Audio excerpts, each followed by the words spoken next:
Hello and नमस्कार। कैसे हैं आप सभी लोग? आशा करती हूँ कि आप सभी लोग अच्छे और स्वस्थ होंगे। मैं डॉक्टर कंचन और आज के इस वीडियो में आप सभी से बात करने वाली हूँ पैरालिसिस पेशेंट्स के लिए। पैरालिसिस पेशेंट की यही इंक्वायरीज़ होती है कि सर्दियाँ आ गई हैं, हमारे शरीर में और भी ज़्यादा अकड़न हो रही है, तो हम सर्दियों के मौसम में ऐसी क्या चीज़ें खाएँ कि हम में थोड़ी सी इम्प्रूवमेंट भी हो और हमारे शरीर की अकड़न भी ख़त्म हो और हमें सर्दियाँ ना लगे। तो आज मैं इसी टॉपिक पे बात करने वाली हूँ कि एक पैरालिसिस पेशेंट सर्दियों में कैसे बच सकते हैं, कैसे अपने शरीर में गर्मी ला सकते हैं। पैरालिसिस पेशेंट की जो सबसे बड़ी तकलीफ़ होती है वो होती है उनके शरीर का अकड़न। जैसे कि अगर उनका राइट हिस्सा पैरालाइज है तो उनके फिंगर्स में भी अकड़न रहती है, उनके पूरे हाथों में अकड़न होती है, उनके पैरों में भी अकड़न होती है। तो वो ना ही अच्छे तरीके से चल फिर पाते हैं, एक ही जगह वो बैठे होते हैं या तो एक ही जगह लेटे होते हैं। और सर्दियां आ चुकी हैं, इतनी कड़ाके की सर्दी पड़ रही है जिससे पैरालिसिस पेशेंट की परेशानियां बढ़ रही हैं। ऑलरेडी पैरालिसिस के पेशेंट की जो डाइट होती है बहुत ज़्यादा रिस्ट्रिक्टेड होती हैं, काफ़ी ऐसी चीज़ें होती हैं जो उनको खाने के लिए मना किया जाता है। तो अब सर्दियों में आखिर उनके शरीर को गर्मी कैसे मिल सकती है और ब्रेन की डेवलपमेंट कैसे हो सकती है। अब पैरालिसिस है तो जाहिर सी बात है, आप सभी को पता है, हमें भी पता है कि जो हमारा पूरा शरीर है उसको कोऑर्डिनेट करता है हमारा ब्रेन। अब आपको पैरालिसिस हुआ है, इसके पीछे के रीज़न्स हैं, जैसे कि या तो आपको ब्रेन स्ट्रोक है या तो ब्रेन हैमरेज है। उसकी वजह से क्या हुआ, या तो क्लॉट जम गया या तो नस फट गई।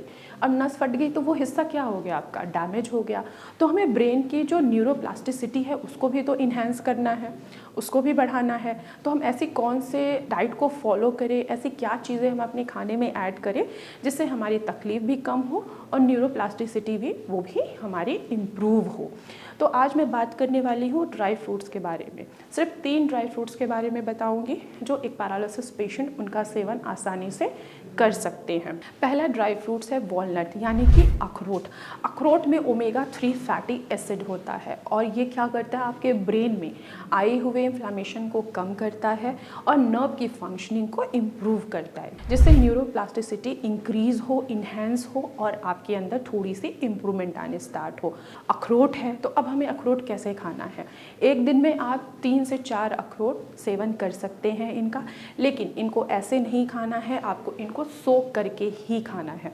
रात में भिगो दीजिए, सुबह उठिए, खाली पेट अखरोट का सेवन कीजिए, फिर देखिए आपके शरीर में बहुत सारे ऐसे चेंजेस आएंगे जो आप खुद भी यकीन नहीं कर पाएंगे कि क्या ये अखरोट खाने के वजह से हुआ है। तो एक पैरालिसिस पेशेंट सर्दियों के मौसम में वॉलनट यानी कि अखरोट का सेवन आसानी से कर सकता है।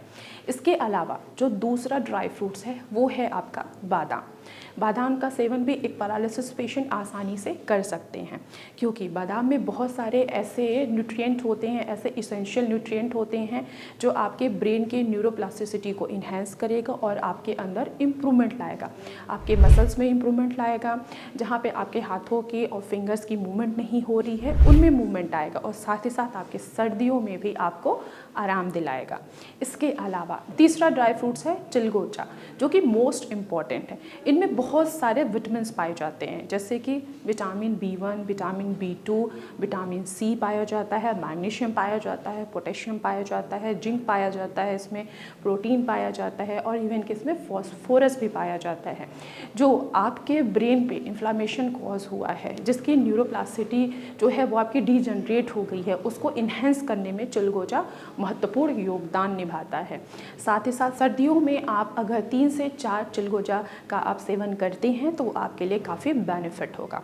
तो ये रही बात पैरालिसिस पेशेंट के लिए ऐसे कौन सी ड्राई फ्रूट्स हैं जिनका वो सेवन करके सर्दियों में अपने अंदर वो इम्प्रूवमेंट भी ला सकते हैं और अपनी अकड़न को भी कम कर सकते हैं और तो और सर्दियों से बच भी सकते हैं।